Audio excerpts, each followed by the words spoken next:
My name is Mara Quinn, and I married a man who lives in a barn. Not figuratively, literally, a barn, no heating, no indoor plumbing for the first 6 months. The kind of place you'd expect to find rusty tractors, not a human being with functioning hygiene. But Leo lived there, and after a while, so did I. We met in Vermont during what was supposed to be a temporary escape from my burnout-fueled design job in Brooklyn. I was 27, emotionally fried, and spiritually bankrupt. The plan was to spend 3 months in the mountains to detox yoga, chamomile tea, watercolor journaling. You know, soul-searching stuff. Instead, I found a man carving a rocking chair out of reclaimed wood in the back of a crumbling feed barn, wearing boots duct-taped at the toes and a scowl that could sand drywall. If you've ever walked away from what made sense on paper and stumbled into something wildly, weirdly right, stick around. Maybe hit that subscribe button so we can keep unraveling this together. Leo didn't talk much, but when he did, it felt like thunder disguised as whisper. The first thing he ever said to me was, "You're standing in poison ivy." Romantic, right. 3 months turned into 6, then 9. By the time my lease in Brooklyn expired, I hadn't been back in over a year.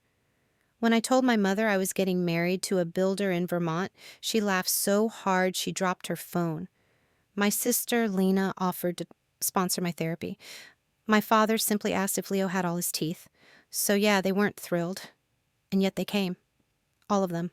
To the barn. We cleaned it up for the wedding, strung up warm lights, laid rugs over the hay dust, built benches out of pine slabs Leo milled himself. It was rustic in the Pinterest way. Beautiful even. But none of that mattered when Lena clinked her champagne glass. To the happy couple, she purred her voice, sugar-coated venom, who prove you really can polish a turd if you squint hard enough. The laughter that followed was sharp and cold. I felt it slice into my chest like wire. Leo, standing beside me in his only suit, still wearing boots because it's the only thing I trust to walk in, leaned in and murmured, "Breathe, Mara."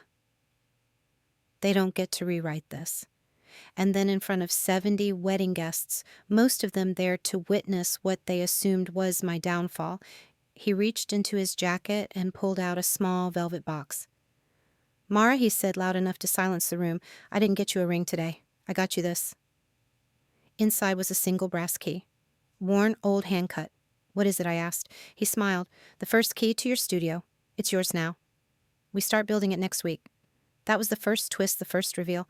While my family believed I'd given up a future in New York for a man in overalls and splinters, Leo had secretly bought a piece of land in my name. Not just any land. 10 acres that once belonged to my grandfather, a parcel my family lost during a messy probate battle. Somehow, quietly, Leo had bought it back for me. He handed me legacy disguised as a key. I should have known even then that Leo wasn't what he seemed, but I wouldn't learn the full truth until 3 years later. What would you do if someone saw your worth before you did? If you've ever been gifted a future you didn't know you deserved, comment below. 3 years after the wedding, I stood in the exact same barn, only now it had double-paned windows, radiant floor heating, and a skylight that looked like it belonged in a Frank Lloyd Wright blueprint. It wasn't just a barn anymore. It was our home, and despite the odds, the snickering, and the annual holiday invitations written like passive-aggressive summons, I was happier than I'd ever been. Leo was outside chopping wood when I got the call. Unknown number. I almost didn't answer.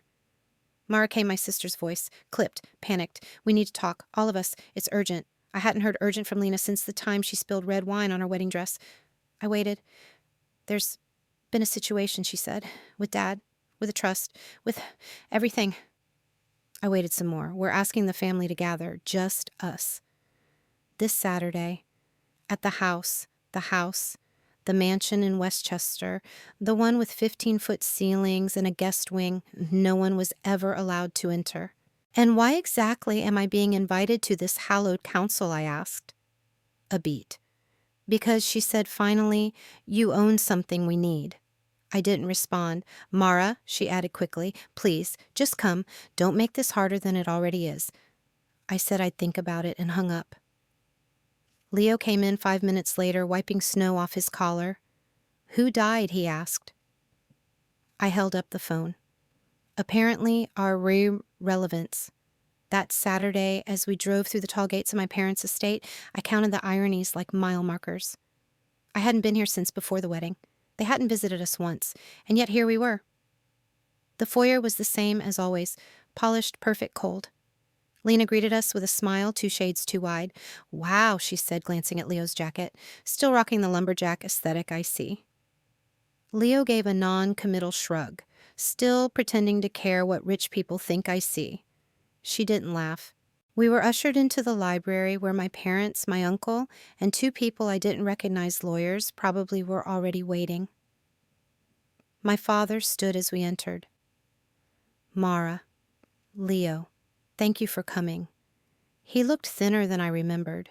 Hair grayer, suit not quite tailored right, a man unraveling. "We'll get straight to the point," he said, gesturing to the leather folders on the table. "Our holdings have suffered.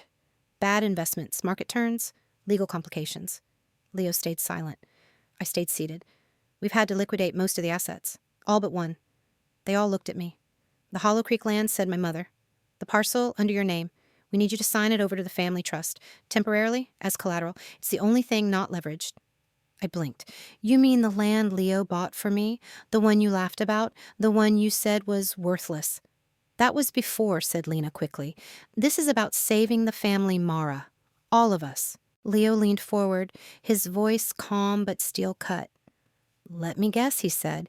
"You didn't just lose your money, you lost the clients too." No one answered. He nodded once. "I see." That's when he pulled the envelope out of his coat, laid it gently on the table. "What's this?" my father asked. Leo opened it, slowly, one document at a time, spread them like a dealer at a very expensive poker table. Patent filings, federal grant letters, licensing contracts, all tied to a research project run out of that worthless barn you keep mocking.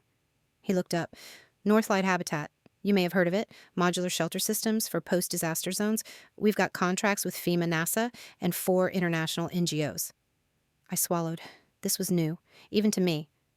He turned to me gently. "I didn't tell you yet because I wanted to be sure, but your designs, the ones you sketched on napkins and threw away, I used them, refined them.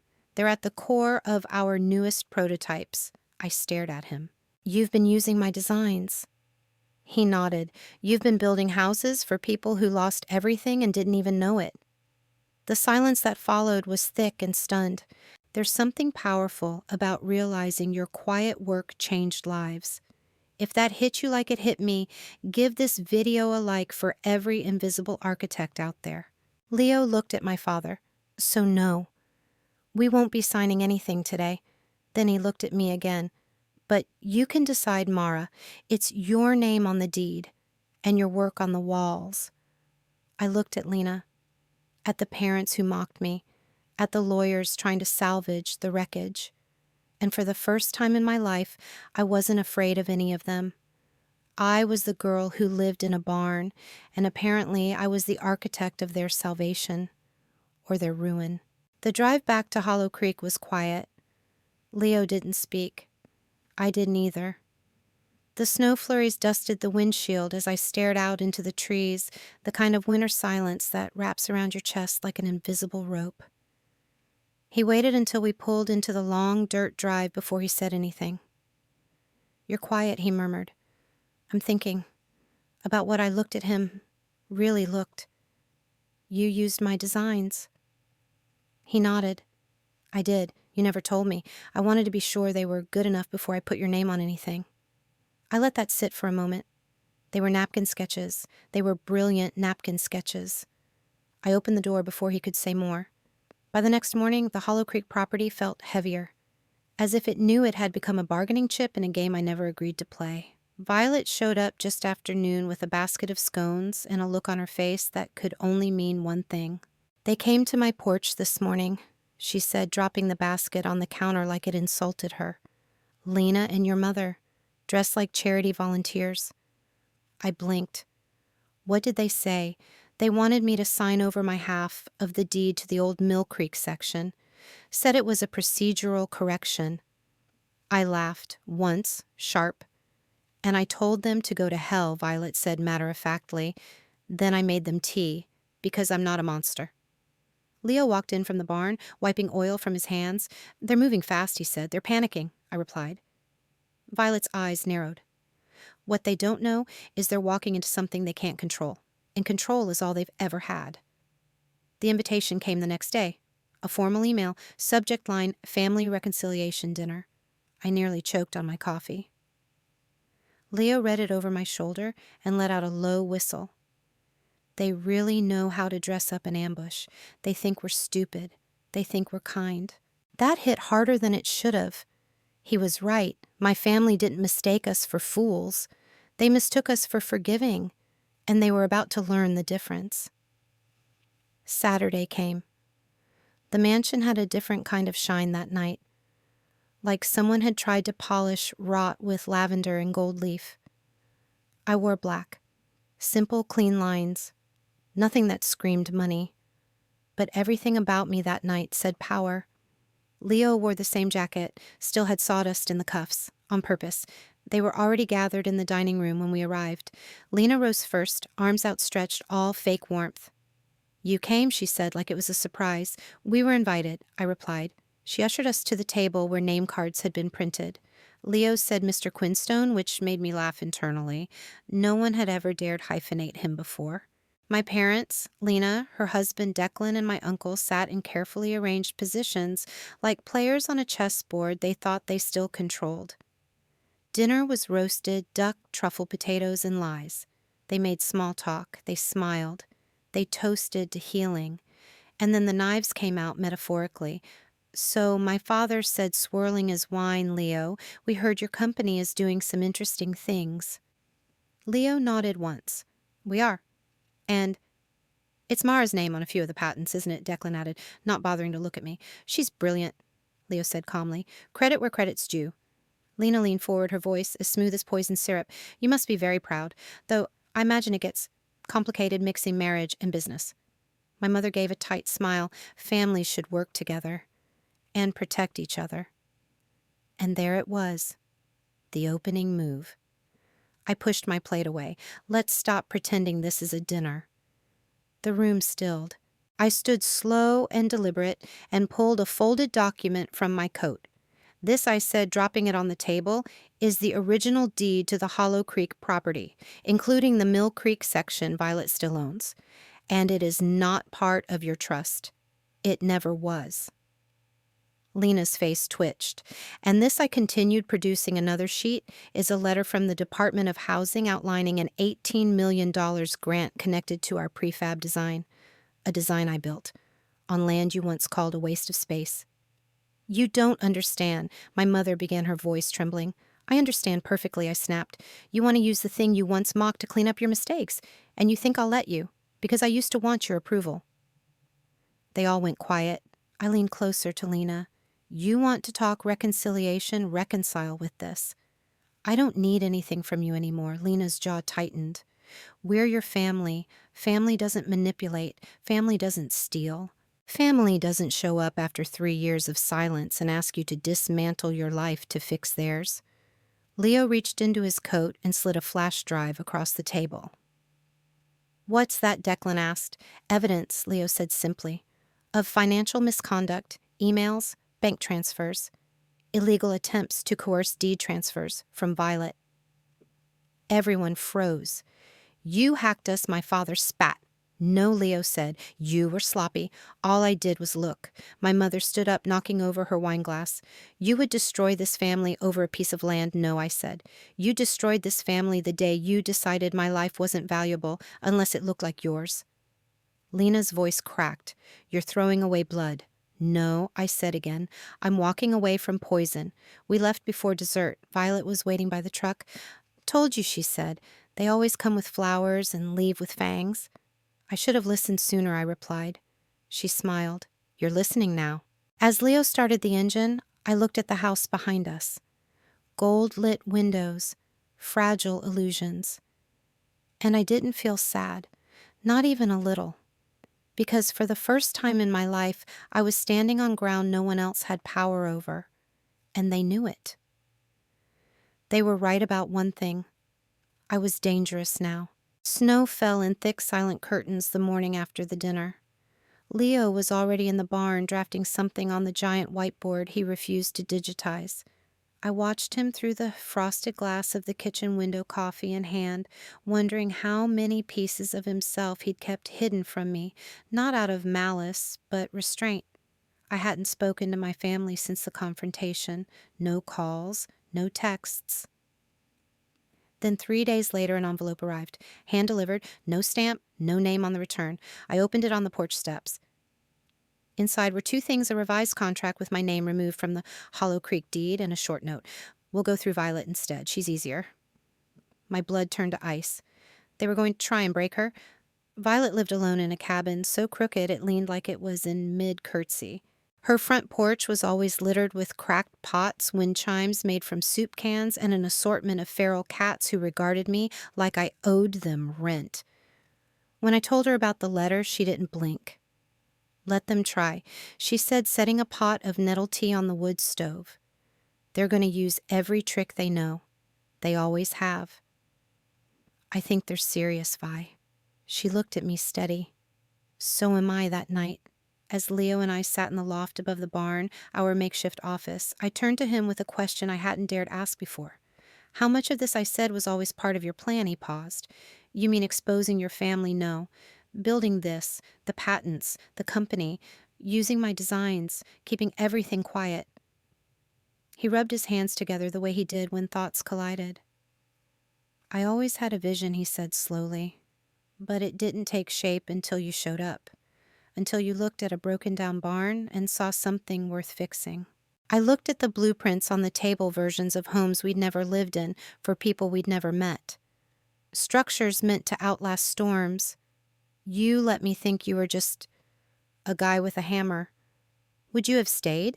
He asked gently if I told you I wasn't. The question hovered like fog, unanswerable, irrelevant now. Leo stood crossing to the filing cabinet. He pulled out another folder, this one thicker than the rest. He handed it to me.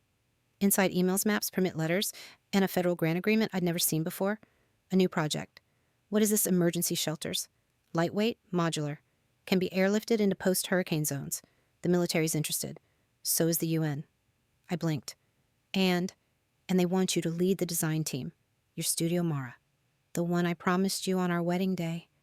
My hands trembled as I flipped through the pages. My name was everywhere. In proposals, drafts, budgets. You were going to surprise me with this, I still am. But I faltered. What about the mess with my family? Leo's expression hardened. We finish what they started. We protect Violet. We lock down the land, and then we walk away with everything that matters. The storm came 2 nights later. Not wind, not snow, people. Lena, my mother, Declan. They arrived at Violet's cabin, unannounced, cameras in hand, a lawyer in tow. I was already there. Violet stood in the doorway like a general in a housecoat. You brought a notary to my porch, she said flatly. Declan smiled in that oily way of his. It's just paperwork, cleaning up the inheritance situation. You understand. No, Violet said. I don't understand. I've lived here for 30 years. No one remembered my name until 6 months ago. My mother stepped forward. We're trying to protect what's left of the family legacy. Violet raised an eyebrow. Legacy. You mean the house you remortgaged 4 times to fund Lena's tech startup, or the land you ignored until it became valuable? Lena's voice turned sharp. If you don't sign, we lose everything. Then maybe you shouldn't have gambled everything away, I said, stepping out from behind the screen door. My mother flinched. Mara, please no, I said, stepping onto the porch. You brought a notary, so let's notarize this. Violet retains full rights to her property. She's added to the conservation trust we set up last week. And as of this morning, the Department of Agriculture recognizes Hollow Creek as a federally supported sustainability site. It can't be sold, can't be split, can't be touched. Declan paled. Lena hissed. You bitch, you're angry because I beat you at your own game, I said quietly. But here's the part that really stings, isn't it? I didn't even try. I just stopped letting you win. They turned to go, but Violet wasn't finished. Tell your lawyer, she called after them. Next time he trespasses on my land, I'll greet him with a rifle instead of chamomile. 3 days later, we filed the final papers. Hollow Creek was sealed, protected. Every patent, every blueprint, every concept now legally bulletproof. Leo stood beside me at the county clerk's office, a quiet smile on his lips as the clerk stamped the last form. We stepped outside into sunlight so bright it felt symbolic. It's done, he said. No, I replied, slipping my arm through his.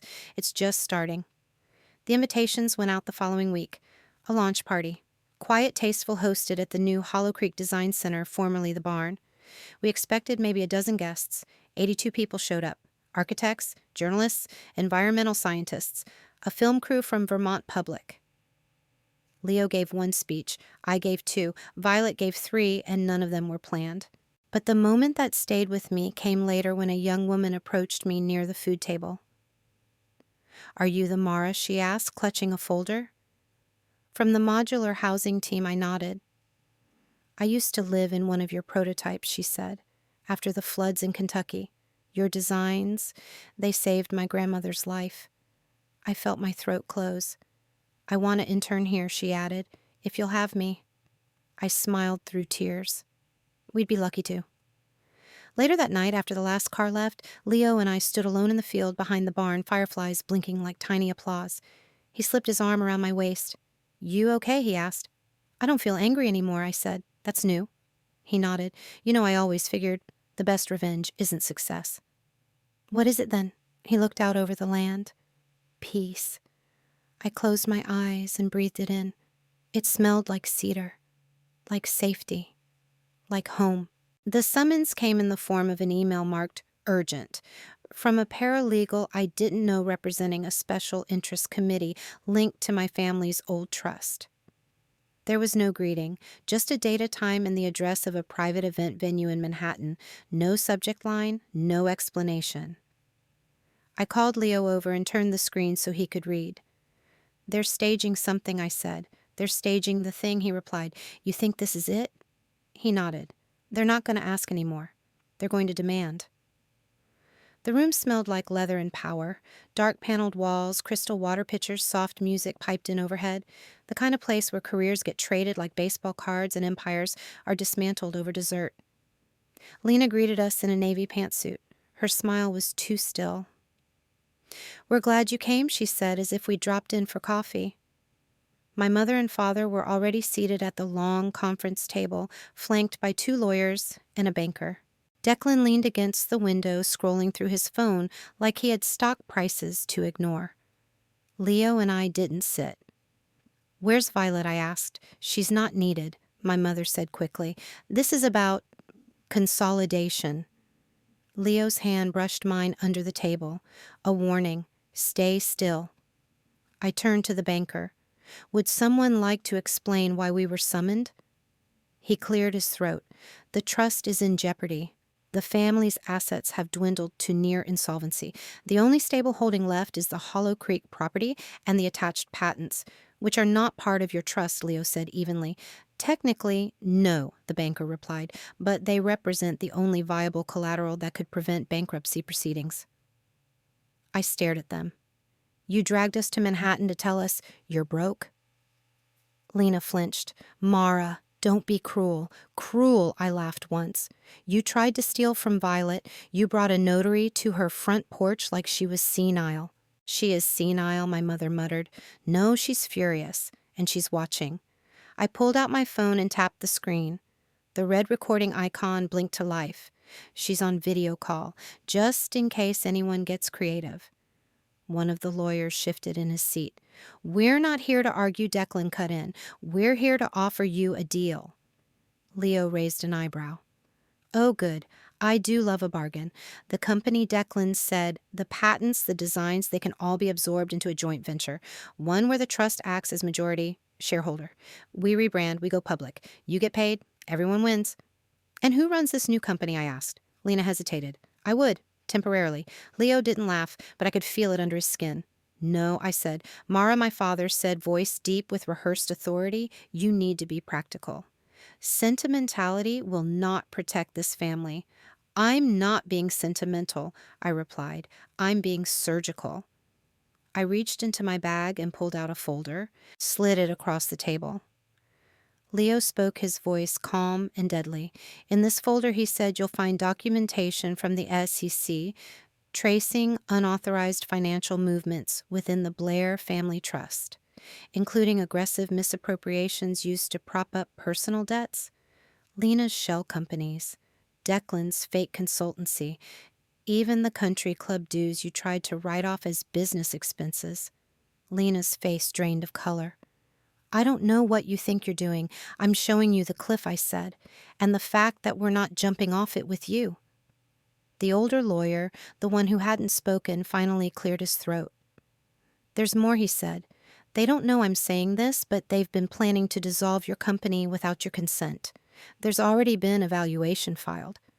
Leo's smile was cold. Appreciate the confession. The banker stood up abruptly. This meeting is over. Not yet, I said, because that's when the doors opened and in walked Owen, Leo's former partner. Architect, systems engineer, the man who disappeared from the design scene 4 years ago. He carried a box. Hope I'm not late, he said, placing the box on the table. Brought you something. Inside were printed documents, sealed hard drives, and signed statements. Owen faced the room.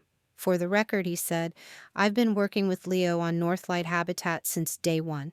Every system, every patent, every model logged, time-stamped and filed, and all of it is owned exclusively by the company. Not by Mara's family, not by their trust, not by any venture capitalist looking for a fire sale. My mother looked like she might faint. Owen turned to me. We never released the full research archives. We were saving them for the right moment. I think that moment's here. Leo stepped forward, pulled out one last paper, a new trust deed. Effective today, he said, the Hollow Creek property, all intellectual property, and every design associated with our company has been placed under an irrevocable private conservation trust, fully protected, legally untouchable. I watched their faces crumble. If that moment felt like justice, the kind that gives you goosebumps, share this video. Someone out there needs to see that power doesn't always wear a suit. We're not asking you to understand, I said. We're asking you to leave us alone. Lena's voice cracked. You're just going to let us fall. You already fell, I said. We just stopped standing under you. They left in silence. No threats, no more bargaining, just footsteps and dust. 2 weeks passed. The silence was golden. Violet baked a cherry pie the night we got final confirmation of the trust registration. She lit a candle, played a scratched Willie Nelson record, toasted to us poor country folks who outlived the wolves.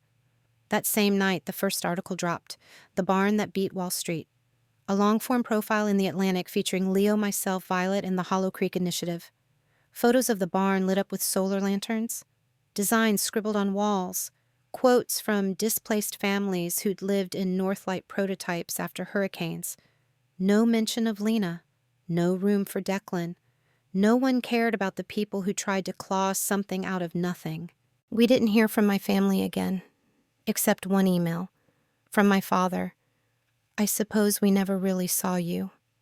I hope that changes someday. I didn't reply. There was nothing left to say. The next week, we received a grant expansion from the Department of Housing. Violet cried. Leo pretended not to. I walked into the barn now, humming with designers and engineers, and sat at my desk, a real one solid oak, hand-carved, and began sketching. This time not on a napkin. This time the world was watching, and I had a pen that didn't apologize for being held by someone who once lived in a barn. Spring came early that year. The snow melted in thin, glistening ribbons down the sides of the barn. Crocuses poked through the earth near the creek bed like they'd been waiting for permission. So had I. Violet's cabin got a new coat of paint, lemon yellow against her protests. It's too cheerful, she complained, sipping mint tea on her porch. People will think I'm softening. You are softening, I told her. Lies, she muttered, but she didn't paint over it. The Hollow Creek Design Center opened officially in April. No press conference, no grand ribbon cutting, just a modest sign hammered into the ground beside the barn Northlight Habitat Field Research Division. It didn't look like much. That was the point. Most revolutions don't. We started with 3 interns, 2 grants, and enough interest from nonprofits to schedule 6 months of prototypes. And then the flood happened. Not to us. To a small town in Missouri where an entire mobile home park had washed into a river overnight. The photos were grainy, terrible. Leo sent one email, just one. By the next morning, we had contracts signed to deploy 4 emergency housing units. A week later, the first prefab homes designed from sketches I made at the kitchen table were standing on dry land. They weren't pretty, but they held. People lived in them. That was all that mattered. 2 months later, I got a call from a journalist named Nadia from the New York Times. She asked for an interview, not with Leo, with me. I want to talk about the shift, she said. Women leaving legacy wealth, rejecting traditional capital structures. What it means to choose purpose over prestige. You're sort of emblematic. I almost laughed. You mean I walked away from a pile of gold to build a wooden shack in Vermont? I mean, she said you burned a dynasty to build a future. I agreed. The article went viral. Not because of the technical specs or the mission statement, though both were impressive. No, it was the quote they used as the headline I used to think I needed their approval. Now I understand they needed my silence. It hit a nerve. Suddenly, I had messages from strangers, emails, letters, women saying, "You gave me a blueprint for leaving," students saying, "I want to design like this," mothers saying, "My daughter thinks you're a builder, not a wife." For the first time in my life, I wasn't a disappointment. I was a mirror for someone else's hope, and that mattered more than anything my family name had ever promised. One morning, I walked into the barn and found Leo staring at an envelope. He didn't move when I came in. "Something wrong?" I asked. He held it out. Inside, a photo of a little girl. Handwritten note on the back. "This is Annabelle. She sleeps in your design. Thank you." He looked up at me, eyes glassy. "I didn't think it would hit me like this." I nodded. "That's what makes it real. Violet passed away that summer. She died in her sleep in her yellow-painted house with a book on her chest and the wind chimes laughing outside the window. The funeral was small. She'd asked for no fuss, just pie. And stories. So we baked. So we told them. And in her will, she left her share of Hollow Creek to us. Along with a note, "Don't get sentimental. Just build something that lasts." We did. In the months that followed, we expanded.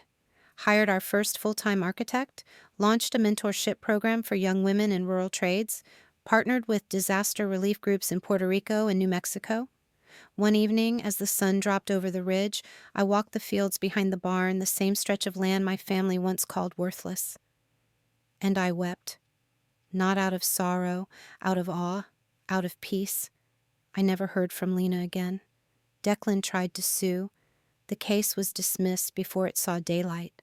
My father died 2 years later. I didn't go to the funeral. Not out of hatred, out of clarity. We'd said our goodbyes long before his last breath. My mother sent a single letter written in shaky cursive. She didn't apologize, but she said I saw the houses. I understand now. You built something real. I didn't reply. Some legacies deserve silence. 10 years passed. The barn became a campus. The campus became a movement. Our designs were used on every continent. We were invited to summits, to panels, to teach at places I once thought were the pinnacle of success. But I never left the Hollow Creek property for long. The world had value, but this place had roots. One fall morning, I sat with Leo on the porch, our mugs steaming in the cold.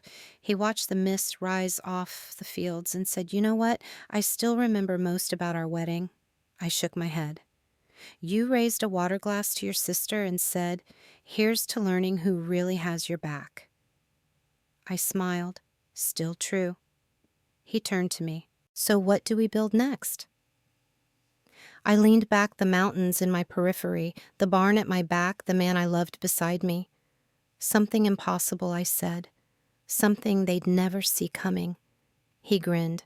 Just how I like it. We sat in silence, then letting the wind move around us, letting the world turn without needing to control it. Everything we needed was already here, and the rest, we'd build it. One line, one wall, one life at a time. This isn't just a story. It's a blueprint for healing, for reclaiming, for building your own legacy. If it moved, you explore the links in the description. There's more where this came from.